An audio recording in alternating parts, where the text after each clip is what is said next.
नमस्कार दोस्तों, कैसे हो आप सब। दोस्तों आज हम बात करेंगे राज अरस्तु ने अपने राज्य से संबंधित जो विचार दिया उसके अंदर मैंने आपको विशेषता बताई, 4-5 विशेषता बता दी। उसके अंदर एक विशेषता है राज्य का एकत्व और बहुत्व। ठीक है, अरस्तु राज्य के बारे में क्या कहना चाहता है कि राज्य एकत्व क्या है, बहुत्व क्या है, इसके बारे में हम समझने की बात करते हैं। अरस्तु ये कहता है कि अरस्तु किसका शिष्य था? प्लेटो का। किसका शिष्य था? प्लेटो का। तो दोस्तों जिसका शिष्य होता है उसके आदर्श का, उसके आचरण का, उनके व्यवहार का उसके ऊपर प्रभाव पड़ता है। अपने ऊपर भी कहीं ना कहीं अपने जो गुरुजी रहे हैं, शिक्षक रहे हैं, ठीक है, उनका अपने ऊपर प्रभाव पड़ा है दोस्तों। इसी तरह से प्लेटो ने जो आदर्श राज्य का जो विचार दिया प्लेटो ने, तो उसने पूर्ण एकता के बारे में बात की थी। पूर्ण एकता की बात की थी। अब पूर्ण एकता क्या है? जबकि अरस्तु किसकी बात करता है? अरस्तु अपने राज्य संबंधी विचारों में क्या करता है? पूर्ण एकता की बात नहीं करता है। पूर्ण एकता की बात नहीं करता है। तो ये पूर्ण एकता और पूर्ण एकता की बात नहीं करता, ये क्या चीज है? ठीक है, ध्यान दो दोस्तों। प्लेटो ने पूर्ण एकता की बात की। देखिए, प्लेटो ने जीव और जीवाणु का संबंध माना। जीव व जीवाणु का, ठीक है, जीव और जीवाणु का संबंध माना किसमें? राज्य और वह व्यक्ति के बीच में जीव और जीवाणु का संबंध माना, जिसको वह अपना आत्मा नाम देता है कि इस आत्मा के, जीव और जीवाणु का जो संबंध होता है वो आत्मा के कारण बना रहता है दोस्तों। और इस आत्मा के 3 तत्व बताता है। कौन? प्लेटो। अब देखते हैं। प्लेटो कहता है कि आत्मा के अंदर एक होता है विवेक, ठीक है, एक होता है साहस और तीसरा होता है तृष्णा। ठीक है, फिर इस तत्व के आधार पर जिन व्यक्तियों के अंदर विवेक ज़्यादा होते हैं उनकी एक कैटेगरी बना देता है प्लेटो अपने राज्य के अंदर। वह कैटेगरी है दार्शनिक वर्ग। दार्शनिक वर्ग की कैटेगरी। जिन लोगों में ज़्यादा साहस होता है, निडर होते हैं, वीर होते हैं, जो कुर्बान होने की बात करते हैं, जो क्रांतिकारी होते हैं, ऐसे लोगों का समूह क्या होता है? सैनिक वर्ग। सैनिक वर्ग। और जिसमें तृष्णा होती है वो उत्पादक वर्ग में शामिल करता है। तो इसको वो कहते हैं कि ये वर्ग राज्य में रहकर अपना अपना कार्य करे, दूसरे के कार्य में हस्तक्षेप न करे। यही प्लेटो का क्या है? कार्य विशेषीकरण का सिद्धांत है। अर्थात कार्य विशेषीकरण का जो सिद्धांत है वो किस पे बल देता है? मौलिक अधिकारों पे बल नहीं देता है दोस्तों। किस पे बल देता है? कर्तव्यों पर बल देता है। कर्तव्यों पर बल देता है। आपसे पूछा जा सकता है कि निम्न में से वह व्यक्ति कौन है जो ज़्यादा कर्तव्यों पर बल देता है? वह प्लेटो, अरस्तु नहीं है। कार्य विशेषीकरण का सिद्धांत दे दिया है जिसके अकॉर्डिंग दार्शनिक वर्ग, सैनिक वर्ग और उत्पादक अपना अपना काम करेंगे। यही कार्य विशेषीकरण है। और इसी चीज़ को क्या बोलता है? वो क्या है? राज्य कहता है कि ये चीज़ें जब इस तरह की एक समाज में जब हो जाएगी तो वह राज्य का रूप ले लेगा। ठीक है, अब ध्यान दो। अब प्लेटो ने और जो विभिन्नता होती है राज्य के अंदर, और विभिन्नता कैसे? सांस्कृतिक, सामाजिक, ठीक है, राजनीतिक, ठीक है, तो सांस्कृतिक है, सामाजिक है, राजनीतिक है, और कल्चर और क्षेत्रीयता, क्षेत्रीय विभिन्नता। अर्थात मतलब प्लेटो ने कहीं ना कहीं अपने राज्य के अंदर जो अगर विभिन्नता बताई है तो यही बताई है, दार्शनिक वर्ग और सैनिक वर्ग और उत्पादक। अन्य प्रकार की जो विभिन्नताएं होती हैं उनका कोई वर्ग नहीं बनाया, तो हम ये कह सकते हैं कि यह पूर्ण एकता के बारे में बात करता है, विभिन्नता की बात नहीं करता है प्लेटो। क्योंकि विभिन्नता क्या है, ये 3 वर्ग बना दिए। क्या 3 वर्ग ही होते हैं राज्य के अंदर? सामाजिक, आर्थिक, राजनीतिक, क्षेत्रीय, भाषाई, जातीय, बहुत सारी विभिन्नताएं होती है। कपड़े पहनने के आधार पर विभिन्नताएं होती है, रंग रूप के आधार पर विभिन्नताएं होती है। तो क्या ऐसे प्लेटो ने बात की? नहीं की। इसलिए प्लेटो के राज्य का जो विचार है वो क्या है? एकत्व है। क्या है? एकता। यानी कि वो प्लेटो पूर्ण एकता की बात करता है कि राज्य में किसी प्रकार की ज्यादा विभिन्नता नहीं होनी चाहिए। विभिन्नता हो तो ये केवल 3 ही वर्ग ही होंगे, इसके अलावा कोई विभिन्नता नहीं होगी। ये तो प्लेटो का विचार है।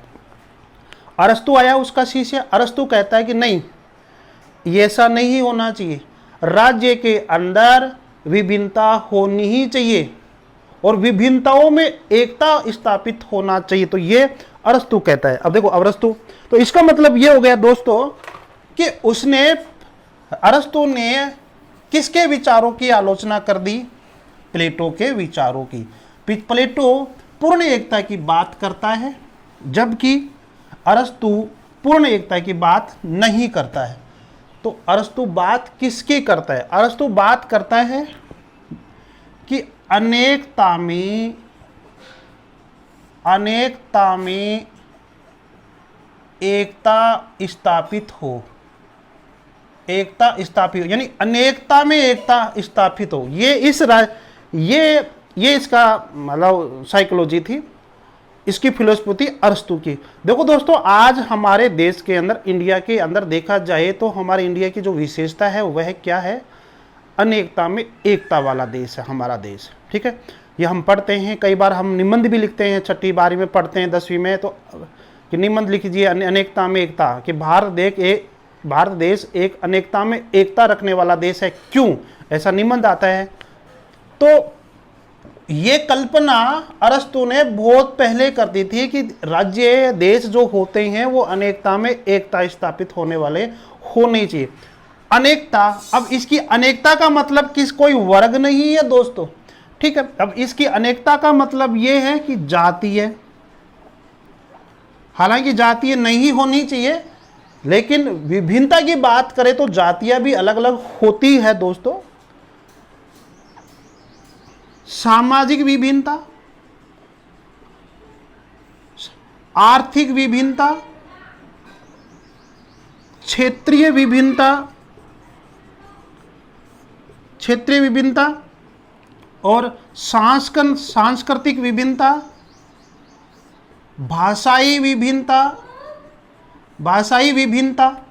ठीक है, तो इस तरह से आप समझ गए होंगे कि एक राज्य के अंदर कई प्रकार की विभिन्नताएं होती हैं। ठीक है, प्लेटो ने इस प्रकार की विभिन्नता की बात नहीं की, अरस्तु ने इस प्रकार की विभिन्नता बात की है। अरस्तु ये कहता है कि ये सब विभिन्नता होनी चाहिए, ये एक राज्य के अंदर क्या होता है? स्वाभाविक रूप से पाई जाती है, इनको कोई नष्ट नहीं कर सकता, विभिन्नता तो रहेगी।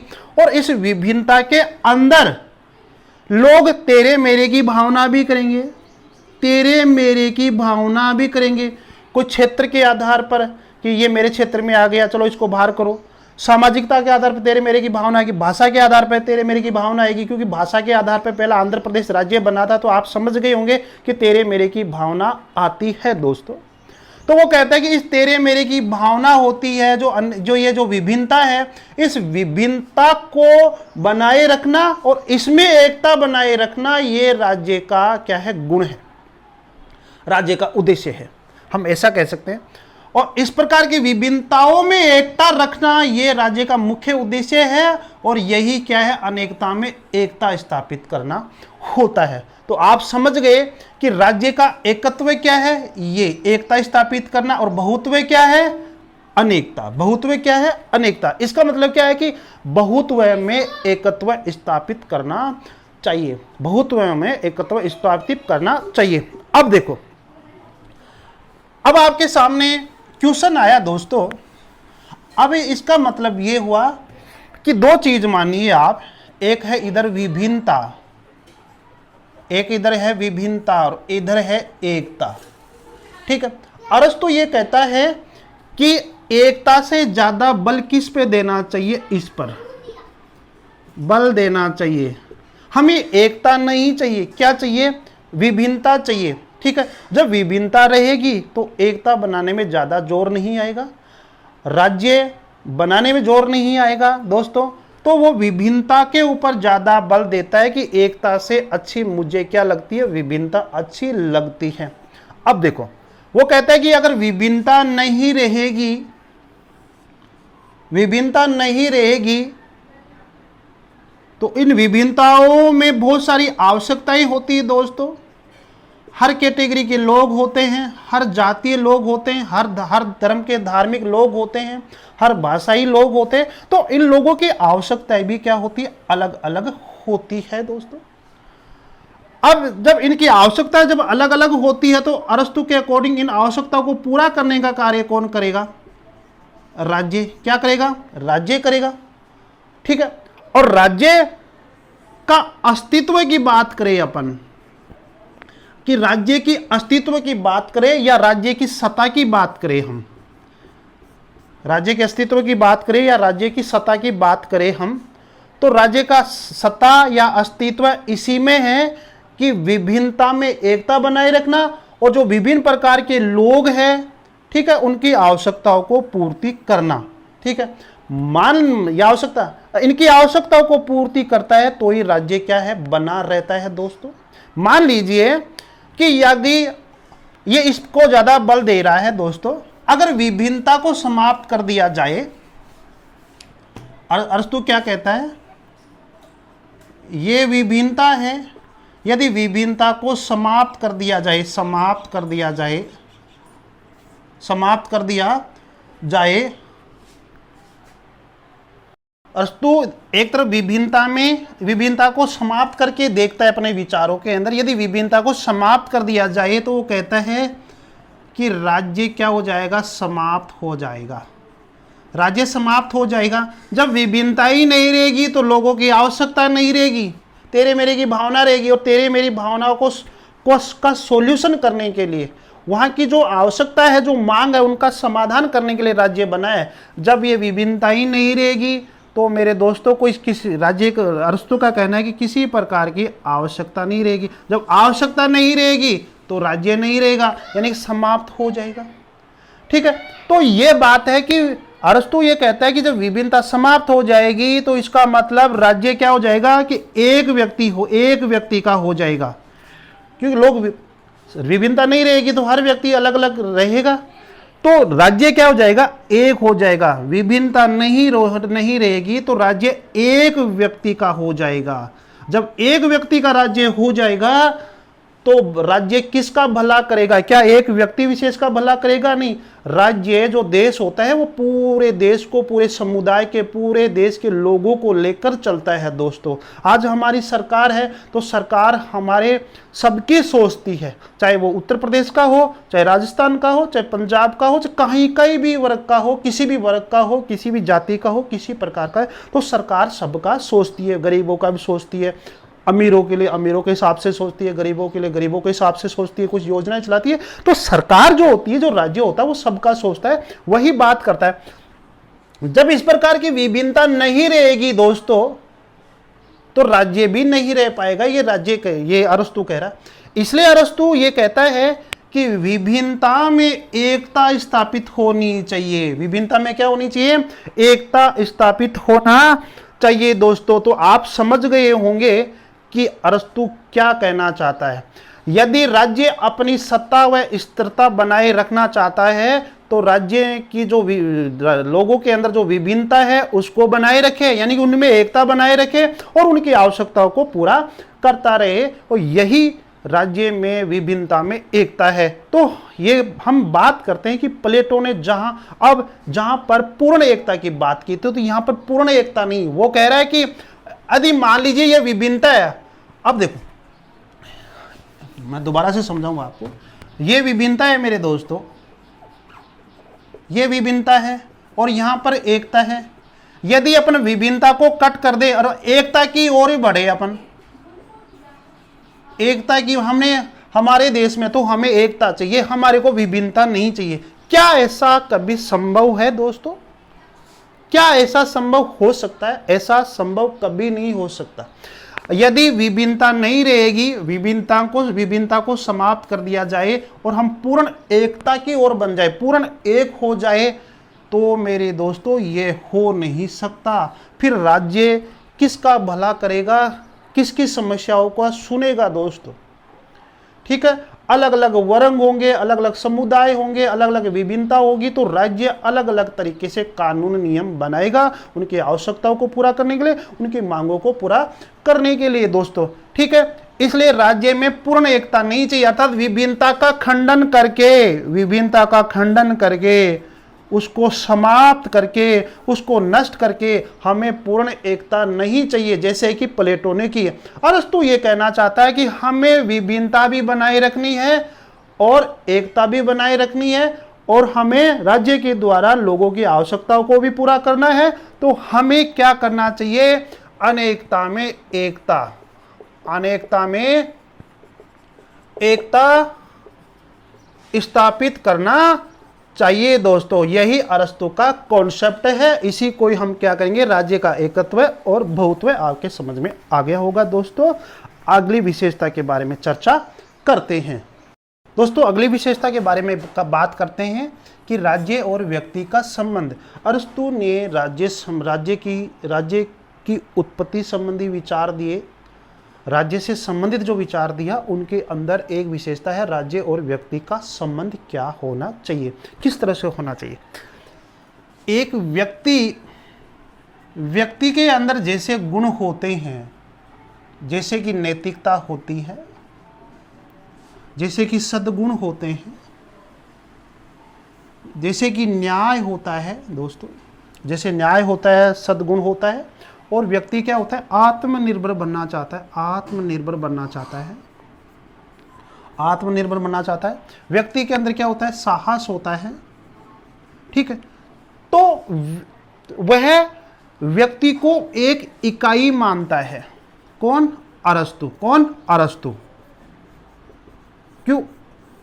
व्यक्ति को राज्य से बाहर नहीं किया जा सकता, राज्य से अलग नहीं किया जा सकता। यदि वह राज्य से अलग कर भी दिया जाएगा तो उसकी आवश्यकता पूरी नहीं हो सकती, ये अरस्तु कहता है। और मान लीजिए कोई व्यक्ति, कोई मनुष्य राज्य से बाहर रहता है, तो वह उसको मनुष्य मानता ही नहीं है अरस्तु। वो कहता है या तो वो देवता है या कोई पशु है, मनुष्य नहीं है। जो मनुष्य होगा वो राज्य के अंदर रहेगा, समाज के अंदर रहेगा। इसलिए समाज की, राज्य की एक मनुष्य क्या है? व्यक्ति क्या है? इकाई है दोस्तों। तो जैसे जो आवश्यकता व्यक्ति की रहेगी, वो आवश्यकता किसकी रहेगी? राज्य की रहेगी। जैसा गुण एक व्यक्ति के अंदर रहता है, मनुष्य के अंदर रहता है, वैसा ही गुण किसका होना चाहिए? राज्य का होना चाहिए। ये बात कहना चाहता है। ठीक है, तो ये आत्मनिर्भर, नैतिकता, साहस और न्याय आप समझ गए होंगे। जिस प्रकार से मनुष्य के अंदर जैसे गुण होने चाहिए, वैसे ही राज्य के अंदर होना चाहिए। क्योंकि राज्य अरस्तु के अकॉर्डिंग क्या है कि व्यक्ति मिलकर, जो मैंने आपको पहले बताया था कि स्त्री, दास और स्वामी, ये मिलकर परिवार बनाते हैं। परिवार से फिर आगे परिवार बन जाते हैं। फिर परिवार में आवश्यकता पूरी नहीं होती तो ग्राम बन जाते हैं। ग्रामों में लोगों की आवश्यकता पूरी नहीं होती तो एक नया समाज बनाते हैं, बड़ा समाज बनाते हैं, जिसको राज्य कहा जाता है। और अरस्तु के अकॉर्डिंग उसका नाम दिया जाता है काइनूनिया दोस्तों। ठीक है, तो इस तरह से हम ये कह सकते हैं कि व्यक्ति को राज्य से अलग नहीं किया जा सकता। जिस प्रकार के गुण एक व्यक्ति के अंदर होते हैं, वैसे ही क्या है? राज्य के अंदर होते हैं। ठीक है दोस्तों, अब हम अपने लिए जैसा चाहते हैं वैसा राज्य भी अपने लिए चाहता है। हम अपने लिए जीते हैं तो राज्य भी अपने लिए जीता, यानी कि अपनी सत्ता बनाए रखने के लिए, अपना अस्तित्व बनाए रखने के लिए, अपनी उसके अंदर स्थिरता बनाए रखने के लिए वह समाज का भला करना चाहेगा, समाज के लोगों का भला करना चाहेगा। ऐसे समझो कि दोस्तों कि जैसे एक बार कोई एमएलए बन जाता है, सांसद बन जाता है, ठीक है, या प्रतिनिधि बन जाता है, तो वो कभी नहीं चाहता कि मैं एक बार ही 5 साल के लिए राजनीति में आऊँ। तो वो सोचता है कि मैं कम से कम दो बार राजनीति में आऊँ, 2 कार्यकाल आऊँ, 3 बार आऊँ, मैं अच्छा काम करूंगा तो लोग मेरा सपोर्ट करेंगे, मुझे वोट देंगे, ठीक है। तो वही बात ये करता है कि जैसे हम अपने ऊपर कोई चीज़ लागू करते हैं कि हम अपना अस्तित्व बनाए रखें, हमारा मान सम्मान इज्जत समाज में बना रहे, मोहल्ले में बना रहे, वही बात देश स्तर पर लागू होती है। तो वही राज्य के ऊपर लागू होती है कि राज्य का अस्तित्व जब तक ही रहेगा जब तक कि वह लोगों की आवश्यकताओं को पूरा करता है। यदि लोगों की आवश्यकताओं को पूरा नहीं करता है तो वह नहीं हो सकता, वो स्तर नहीं रह सकता है वह राज्य। तो राज्य और व्यक्ति का जो संबंध है वो एक जैसा है। जैसा व्यक्ति अपने लिए चाहता है वैसे राज्य अपना चाहता है। व्यक्ति अपने समाज के लिए, अपने परिवार के लिए कुछ करना चाहता है, वैसे राज्य अपने लोगों के लिए, अपने समुदायों के लिए, अपने जो विभिन्न प्रकार के जो लोग हैं उनके लिए कुछ करना चाहता है, अपने समुदायों के लिए कुछ करना चाहता है दोस्तों। और एक अरस्तु ने इसी पॉइंट के अंदर एक बात कही थी, वो मानव मस्तिष्क को 3 भागों में बांटा था अरस्तु, कि मानव का जो मस्तिष्क है, जो दिमाग है, वो उसको 3 भागों में बांटा। पहला है जड़ अवस्था, जड़ अवस्था दोस्तों। दूसरा है पशु अवस्था, पशु अवस्था। और तीसरा है बौद्धिक अवस्था, बुद्धि, बौद्धिक अवस्था, ठीक है। मानव के मस्तिष्क को अरस्तु 3 भागों में बांट देता है, ठीक है। अब वो कहते हैं कि जड़ अवस्थाएं जो होती है तो इनके द्वारा उसकी जातीयता का पता लगता है कि वो मतलब कहना क्या चाहता है, किस कैटेगरी का है, उसका पता लग जाता है जातीय के बारे में। और पशु अवस्था की उसकी गतिशीलता का पता चलता है, किस दिशा में जाना चाहता है वो, ठीक है। और भौतिक अवस्था से उसकी बुद्धि का, विवेक का पता चलता है, उसकी नैतिकता का पता चलता है, नैतिकता। ये बात अरस्तु कहना चाहता है इस पॉइंट के अंदर, राज्य व व्यक्ति के संबंध के अंदर। फिर वो कहना चाहता है कि अब वो देखो, अब इस अवस्था, इससे वह परिवार बताता है कि जिस प्रकार से मानव मस्तिष्क के अंदर 3 अवस्था होती है, जड़ अवस्था, पशु अवस्था, भौतिक अवस्था, ठीक है मेरे दोस्तों। तो अरस्तु इसी के आधार पर वो कहता है कि इस चीज को वो क्या मानता है राज्य के लिए। ये तो हो गया व्यक्ति विशेष, ये तो क्या हो गया व्यक्ति विशेष। अब व्यक्ति विशेष के आधार पर उसने तुलना की राज्य और व्यक्ति की। तब वो कहता है कि जिस प्रकार से मानव मस्तिष्क के अंदर जड़ अवस्था पाई जाती है, उसी प्रकार से राज्य में क्या पाया जाता है, राज्य में क्या पाया जाता है, जड़ अवस्था के स्थान पे क्या पाया जाता है, परिवार, जो अभी बताया था मैंने। और पशु अवस्था के स्थान पे क्या पाया जाता है, ग्राम, क्या माना जाता है, ग्राम पाया जाता है। और भौतिक अवस्था के स्थान पे क्या पाया जाता है दोस्तों, राज्य, क्या पाया जाता है, राज्य, ठीक है। तो ये बात कहना चाहता है राज्य और व्यक्ति का संबंध में। वो कहता है कि जैसे मानव मस्तिष्क 3 प्रकार से उसका भाग किया जाता है। वैसे मानव मस्तिष्क विज्ञान के अकॉर्डिंग तो अलग है, लेकिन ये अरस्तु के अकॉर्डिंग क्या आता है, जड़ अवस्था में, पशु अवस्था, भौतिक अवस्था में पाया जाता है दिमाग।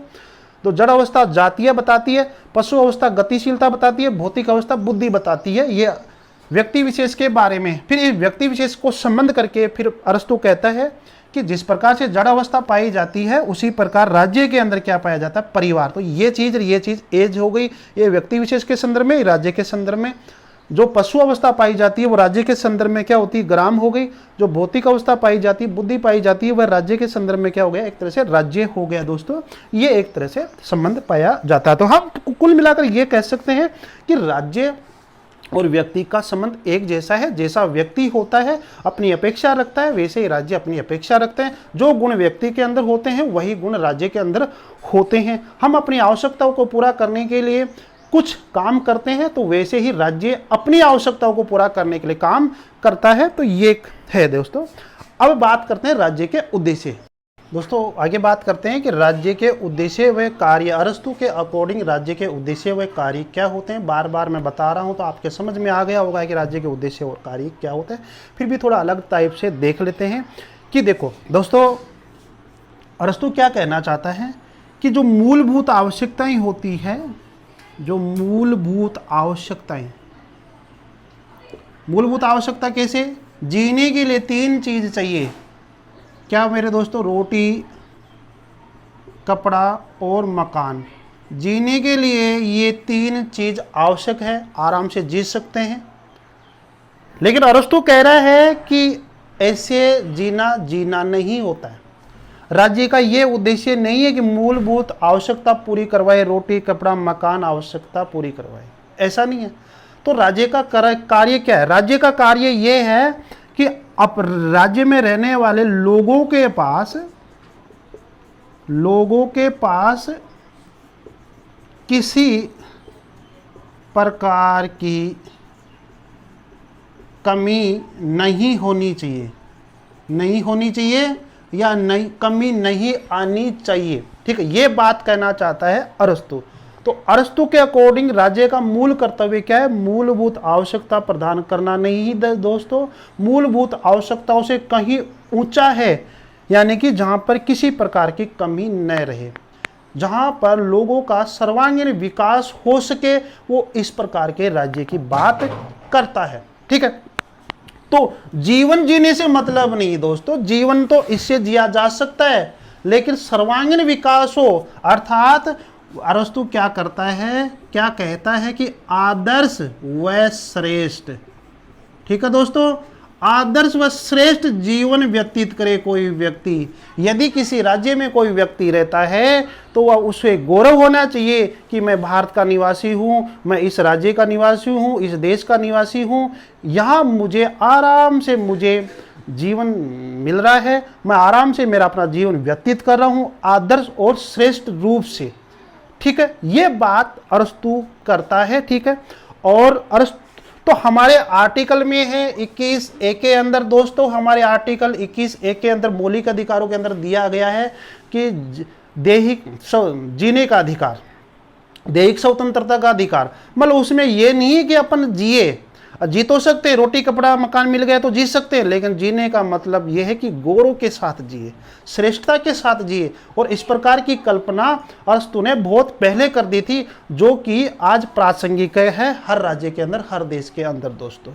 तो अब एक कथन देख लेते हैं अरस्तु के अकॉर्डिंग दोस्तों। तो राज्य का उद्देश्य क्या हो गया? मूलभूत आवश्यकता को छोड़ दो आप, तमाम प्रकार की आवश्यकता जो व्यक्ति को जरूरी है, उसके व्यक्तित्व का विकास करने के लिए, एक समाज का विकास करने के लिए जो चीजें जरूरी होती है उसका संपूर्ण रूप से विकास करवाए, ये राज्य का मूल कर्तव्य है।